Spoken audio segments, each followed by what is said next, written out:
Hai, kembali lagi dengan Horror Story Time. Kali ini aku akan menceritakan tentang sebuah ekspedisi hitam Pulung Gantung.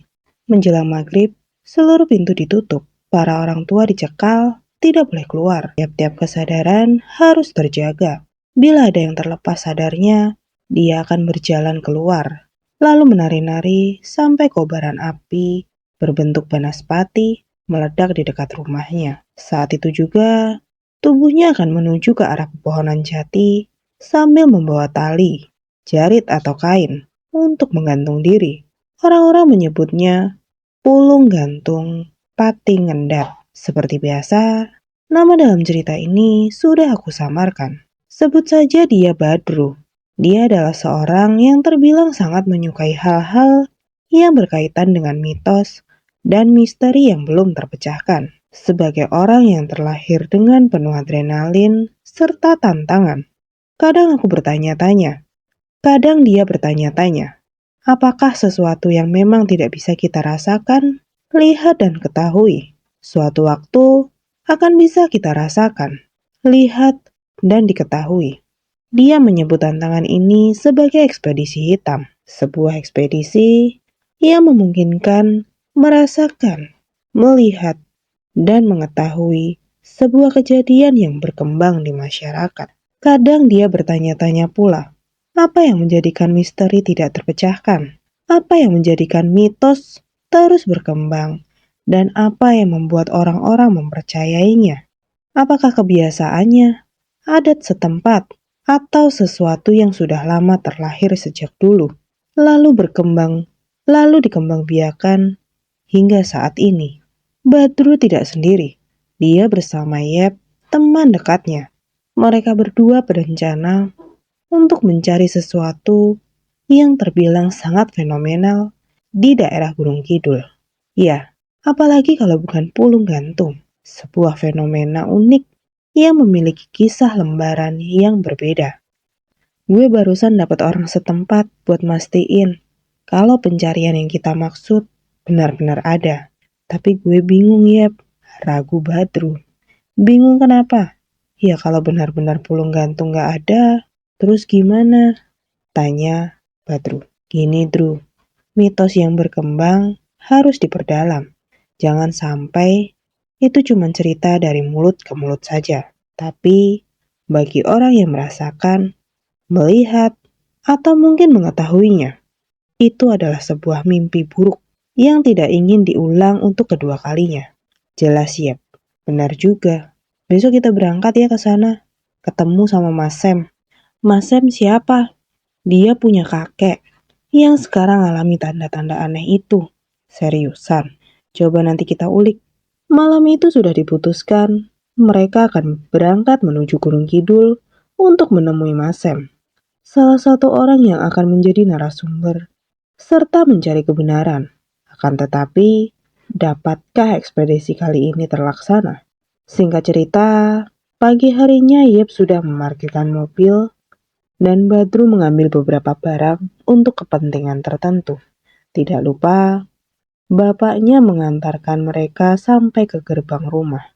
Dia tahu, kepergiannya kali ini memang keinginannya sendiri. Dia menggenggam sebuah tasbih kecil pemberian bapaknya. Katanya, tasbih itu untuk zikir, untuk pengingat kepada Tuhan, dan untuk penyelamat bila mana ada hal-hal yang mengganggunya kelak. Kedua kaki sudah perlahan meninggalkan rumah. Badru sudah masuk ke dalam mobil. Dibukanya sedikit jendela kacanya, lalu dia lambaikan tangannya sambil tersenyum tipis. Dari mulut bapaknya Badru, diketahui dia mengatakan, hati-hati ya nak, mereka berangkat menuju lokasi. Dalam perjalanan, mereka selalu update tentang artikel dan bacaan-bacaan tentang Pulung Gantung. Manakala ada yang menarik, dibaca dan dipelajarinya. Apa yang menjadi ciri-ciri seseorang akan terkena Pulung Gantung. Semakin dipendam, semakin dia ingin tahu. Semakin ingin mendatangi langsung rumah Mas Sam. Katanya, di atas rumahnya sering ada bola api yang melintas. Ketakutannya semakin menjadi-jadi. manakala sang kakek menjadi pemurung dan pendiam. "Yep, semoga kita datang tepat waktu ya," ucap Badru dengan rasa khawatir yang besar. Singkat perjalanan, mereka sampai di Gunung Kidul. Matanya dimanjakan dengan keindahan alamnya. Pantas saja, tempat ini menjadi tempat yang menyimpan sejarah unik, potensi pariwisata yang besar, budaya yang melekat, dan kuliner yang sedap. Tak salah lagi, ini adalah tempat yang sangat nyaman untuk diketahui lebih dalam. Mobil masuk menuju desa. Dia sudah diberitahu lokasi pertemuan oleh Mas Sam. Gapura selamat datang menandakan bahwa itu adalah desa yang dimaksud. Mobil kembali masuk. Beberapa warga desa yang melihat sebuah kendaraan asing dengan plat nomor yang berbeda seakan menjadi pandangan yang berbeda. Itu rumahnya yang paling ujung, dengan pepohonan hutan jati. Akhirnya mereka menemukan lokasi rumah Mas Sam. Badru pun langsung turun dan disambut oleh Mas Sam yang ramah. Menggunakan kaos oblong, celana pendek, dan sandal jepit yang sangat sederhana. Tapi rona wajah bahagia yang membuat Badru takjub. "Langsung masuk saja, Mas. Ketemu Simbah di dalam." Mereka berdua pun dipersilakan masuk ke dalam rumah. Di sana, mereka diajak ke dalam kamar Simbah. Namanya Mbah Dris. Dia dulunya adalah seorang penari di desa. Badannya tidak terlalu kurus, tetapi tatapannya sangat tajam. Suaranya sedikit parau kalau berbicara. Mbah Dris sudah lama mengalami sakit-sakitan. Beberapa kali dia kedapatan berjalan malam hari ke arah hutan jati sambil membawa jarit putih. Kata Sam, kakeknya ingin bunuh diri di sana. Jadi, sudah berapa lama teror pulung gantung terjadi? Tanya Badru. "Sudah 3 hari ini, Mas. Sebenarnya sudah lama, tapi sekarang kembali lagi," jelas Sam. "Ada ciri-ciri kalau pulung gantung datang?" "Nggak ada yang lebih tahu, Mas, dari hal-hal yang terjadi secara cepat. Pati ngendat, itu istilahnya." "Pati ngendat?" "Iya, Mas. Apa bola api pulung gantung itu sama dengan banaspati?" "Hampir sama. Bahkan bisa jadi sama. Bedanya korban yang sudah menjadi target. Banaspati atau pulung gantung itu akan meledak di atas rumahnya. Malam ini, kalian di rumah saja." "Kami di rumah selalu, Mas. Aku tinggal sama Simbah berdua. Makanya aku benar-benar takut," jawab Mas Sam. Akhirnya Badru memutuskan dengan Yep bahwa malam ini mereka bermalam di rumah Sam. Untungnya Mas Sam memperbolehkan. Selagi masih ada kesempatan, Badru ingin mengetahuinya. Apa yang menjadi awal pulung gantung itu terlihat? Menjelang maghrib, Sam membuatkan makanan. Dia membuat bubur jagung. Sangat enak dan harum wanginya. Hanya saja Badru melihat Mbah Dris berjalan seorang diri dengan tatapan kosong menuju depan rumah. Karena takut, Badru langsung memberitahukan bahwa Mbah Dris berjalan keluar kamar. Sam panik. Dia langsung meminta bantuan Badru dan Yep untuk mencari simbahnya. Mereka bertiga akhirnya menemukan Mbah Dris sedang menari-nari dengan mimik wajah senyum mengerikan. Patahan-patahan dan lenggokan tangannya sangat mistis.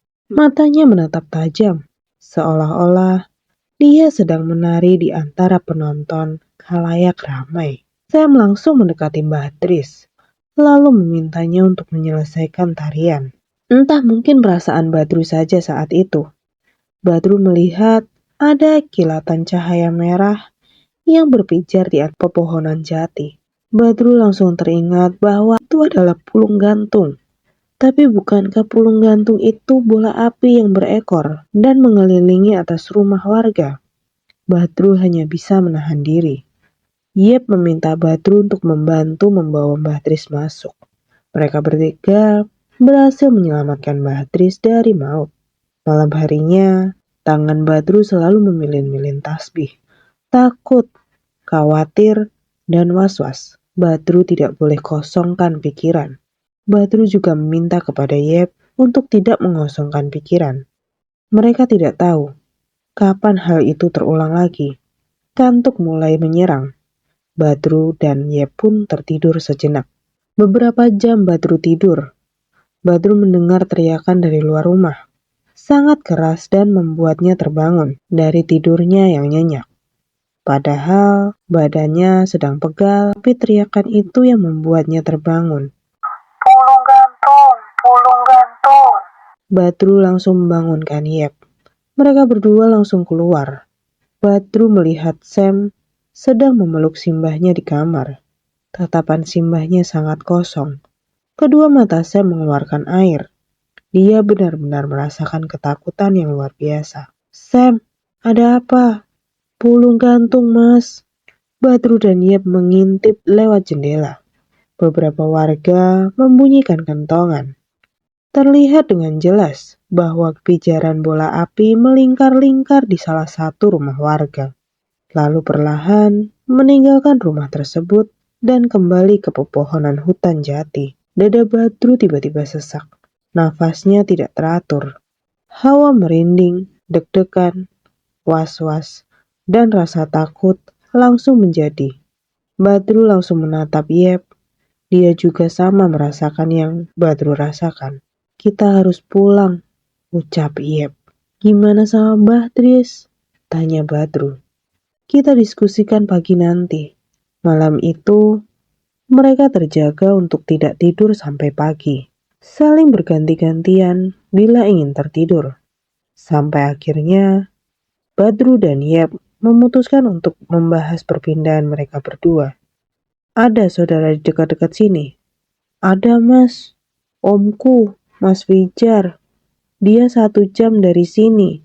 Kita ke sana aja. Untuk sementara sampai kakekmu sehat. Iya, Mas. Pagi harinya, Badru dan Yep membantu membawa barang-barang ke dalam mobil untuk mengungsikan sementara dari Mbah Tris. Badru tidak tahu kejadian semalam, siapa yang ditargetkan oleh pulung gantung. Dilihat dari jaraknya, sepertinya bukan dari Mbah Tris saja. Mungkin ada orang lain juga. Selesai berkemas dan memasukkan semua barang-barang, mereka berangkat. Mobil melewati rumah-rumah warga. Namun ada satu rumah warga yang ramai akan penduduk. Di depannya terdapat bendera kuning yang menandakan bahwa salah satu anggota keluarganya meninggal dunia. Sam, siapa yang meninggal? Tanya Badru. Sebentar Mas, aku tanyakan sama warga. Ia membukakan kaca mobil saat menemui seorang warga yang dikenalnya. Mas, sopo sing sedo? Tanya Mas Sam. Mbah Le, katanya gantung diri, pulung gantung. Innalillahi. Mbah Tris gimana? Lebih baik kalian ngungsi dulu. Iya Mas, ini mau ngungsi, jawab Mas Sam. Warga itu menatap Badru dan Yep, lalu mengangguk sambil senyum tipis dan berpamitan pergi. Badru penasaran siapa yang baru saja menjadi korban dari pulung gantung. Mbah Le itu siapa? Dia warga di sini. Dia dulu juragan kambing. Kambingnya banyak yang mati. Terus tiba-tiba jadi beban pikiran. Begitulah Mas, pikiran kosong karena beban tersendiri. Makanya kita gak bisa tahu kapan terjadi. Jelas Mas Sam. Badru pun mengangguk paham. Mobil melaju hingga keluar Gapura. Awalnya yang dikira sangat tidak diketahui keberadaannya. Bahkan tidak mempercayainya. Ternyata itu adalah sesuatu yang Badru rasakan. Terjadi dan diketahui. Tangannya langsung mengeluarkan tasbih. Badru dan Yep, bahkan Mas Sam dan Mbah Tris, mereka selamat.